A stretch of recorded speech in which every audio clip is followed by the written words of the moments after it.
मरकुस रचित सुसमाचार चैप्टर 12। दाखुगान का दृष्टांत। फिर वह उनसे दृष्टांतों में कहने लगा, एक मनुष्य ने दाखुगान लगाया और बाड़ा लगाकर उसे घेरा और दाख के कोलू के नीचे एक रस कुंड खोदा और एक मचान बनाया और किसानों को ठेका देकर यात्रा पर चला गया। फसल के मौसम में उसने एक दास को किसानों के पास भेजा कि उन किसानों से दाखुगान के कुछ फसल प्राप्त करे, पर उन्होंने उसे पकड़कर पीटा और उसे खाली हाथ लौटा दिया। उसने उनके पास फिर एक दास को भेजा और उन्होंने उसका सिर फोड़ दिया और उसका अपमान किया।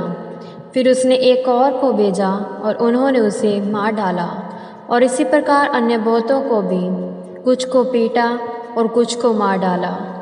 अब भेजने को उसके पास एक और रह गया, अर्थात उसका प्रिय पुत्र। यह सोचकर उसने अंत में उसे भी भेजा कि वे मेरे पुत्र का आदर करेंगे। परंतु उन किसानों ने आपस में कहा, यही तो उत्तराधिकारी है, आओ हम इसे मार डालें, तब संपत्ति हमारी हो जाएगी। और उन्होंने उसे पकड़कर मार डाला और दाखुगान के बाहर फेंक दिया। इसलिए दाख के उगान का स्वामी क्या करेगा? वह आकर किसानों को नाश करेगा और दाखुगान दूसरों को दे देगा। क्या तुमने पवित्र शास्त्र का यह वचन नहीं पढ़ा? जिस पत्थर को राजमिस्त्रियों ने ठुकरा दिया था, वही कोने का प्रमुख पत्थर बना। यह प्रभु की ओर से हुआ और हमारी दृष्टि में अद्भुत है।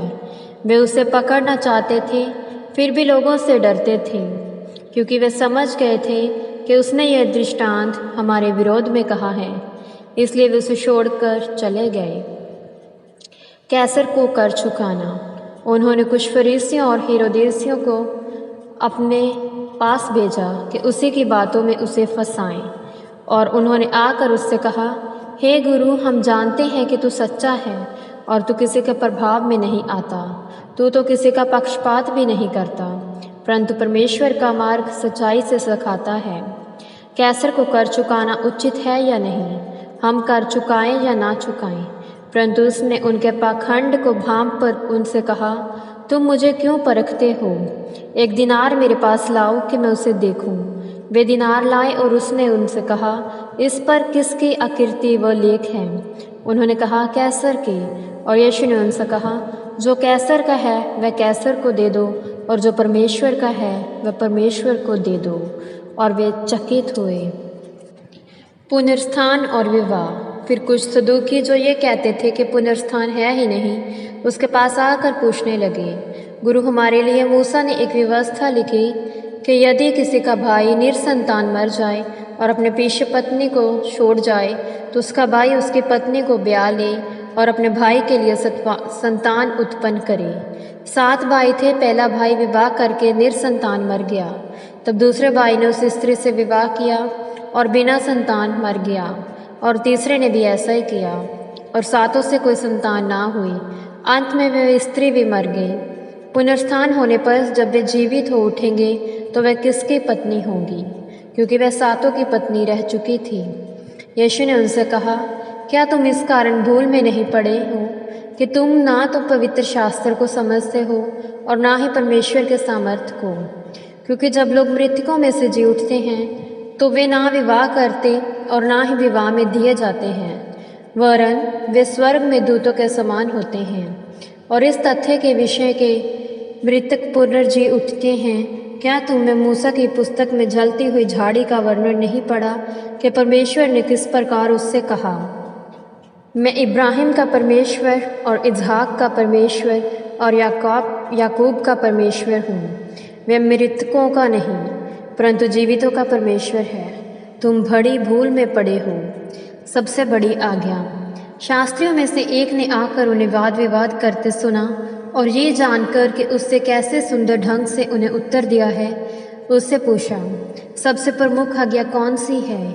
यीशु ने उत्तर दिया, प्रमुख आज्ञा ये है, हे इस्राएल सुन, प्रभु हमारा परमेश्वर एक ही प्रभु है, और तू प्रभु अपने परमेश्वर से अपने सारे हृदय और अपने सारे प्राण और अपनी सारी बुद्धि और अपनी सारी शक्ति से प्रेम करना।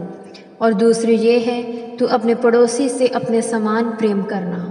इनसे बढ़कर कोई और आज्ञा नहीं। शास्त्री ने उससे कहा, हे गुरु, बिल्कुल ठीक। तूने सच ही कहा है कि वह एक ही है और उसको छोड़ कोई दूसरा नहीं, और उससे सारे हृदय, सारी बुद्धि और सारी शक्ति से प्रेम करना, और अपने पड़ोसी से अपने समान प्रेम करना सारे होम बलि और बलिदानों से बढ़कर हैं। जब यीशु ने देखा कि उसने समझदारी से उत्तर दिया है तो उससे कहा, तू परमेश्वर के राज्य से दूर नहीं। इसके बाद किसी को उससे कुछ पूछने का साहस ना हुआ। मसीह किसका पुत्र? यीशु मंदिर में उपदेश दे रहा था तो उसने कहा, शास्त्री कैसे कहते हैं कि मसीह दाऊद का पुत्र है? क्योंकि दाऊद ने स्वयं पवित्र आत्मा में होकर कहा है, प्रभु ने मेरे प्रभु से कहा, मेरे दाहिनी ओर बैठ, जब तक कि मैं तेरे शत्रुओं को तेरे चरणों की चौकी ना बना दूं।